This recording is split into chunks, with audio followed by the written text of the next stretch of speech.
Okay, I just remembered one thing that I was going to talk about is the change of equipment. All right, so I've been walking him on the slip lead. Now he came in already pretty good walker, but actually he came in a really good walker. Besides trying to cut in front of you, which he still does. I haven't fixed it. He does it less.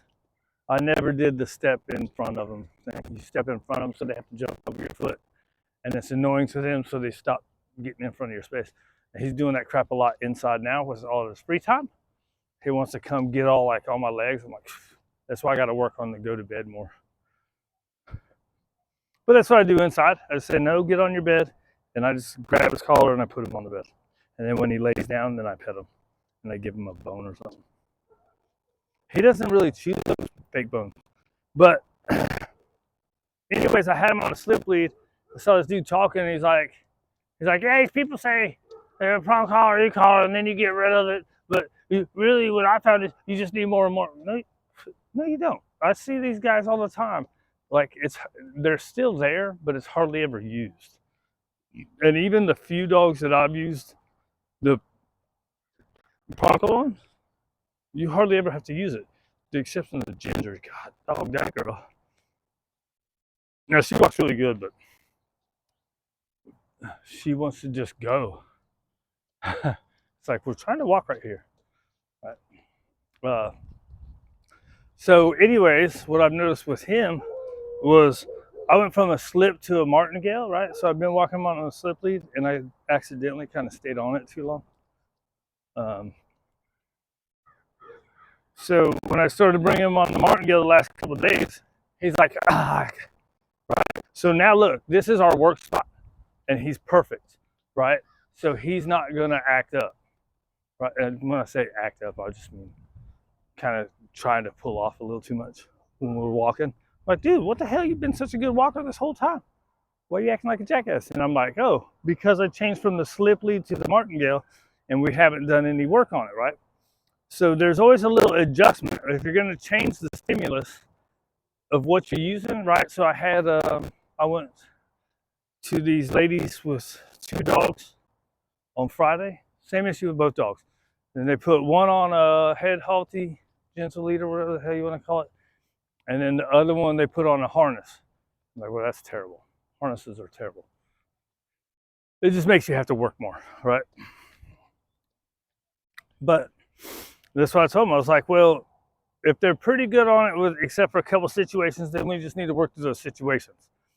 If they're like the dog on the harness still dragging the leg all over the place, like so we need to get rid of the harness, and we're going to put them on slip, right? So that slip is going to give you some clear communication with the dog. Hey, follow me, we're turning, right? And you just start doing these heel drills. We got to calm them down inside before we even come out the door. When you come out the door, we got to get them focused on you, right? And that comes through heel drills, this kind of stuff, right? But anyways, I said we're going to change the stimulus, and you're going to see, like you might see when you walk this dog tomorrow, you might see, oh my God, it's perfect. But the habit that this dog has is to drag you around. So you might see 1 or 2 days where it's immediately better.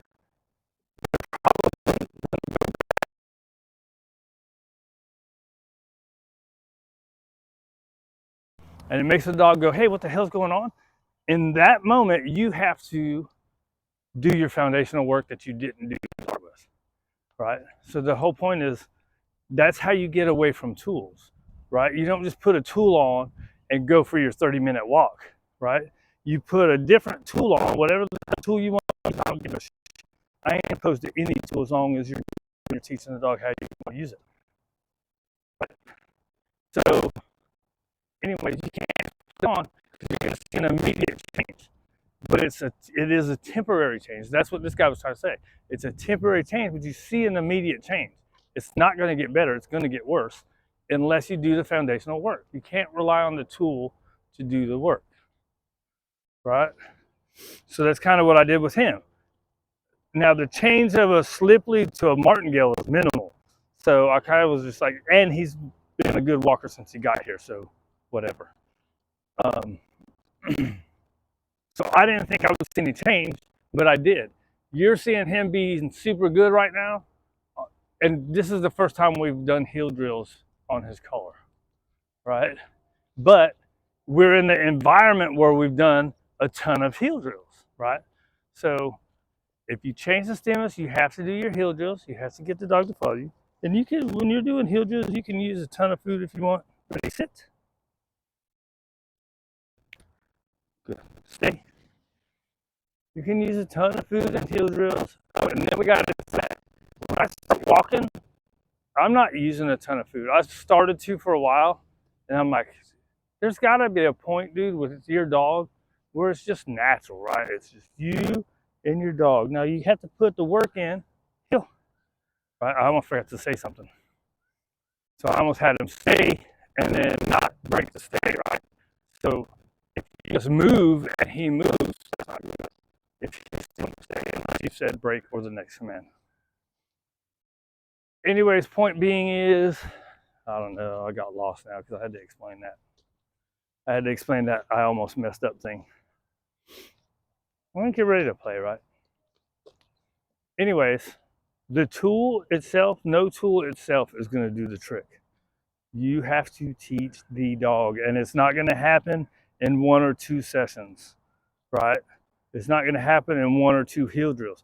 Now, if you've done a shit ton of heel drills in the past and then the dog has started pulling, then it's easier to go back to it. But if you have never done heel drills like this, where you just have the dog following you, then you don't have nothing to go back to. You're starting at square one. You're trying to break down a bad habit and teach a new habit. So you'll see a fluctuation, right? But you can absolutely put, good boy. You can actually put a different tool on, whatever tool you want to use. No pull harness, go from a collar to a harness to a collar. I don't care. None of it matters. The harness is going to be harder. You're just going to have to do more work, right? All these people that say there's fucking crap out there. Anyways, before I go off on that soapbox, we're going to stop this and we're going to go play. You're a good boy, Charlie. They're good boys.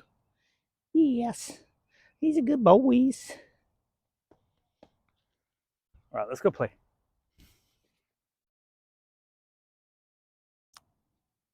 Right, 7 minutes. That's good. Oh, all right. Hey, watch out.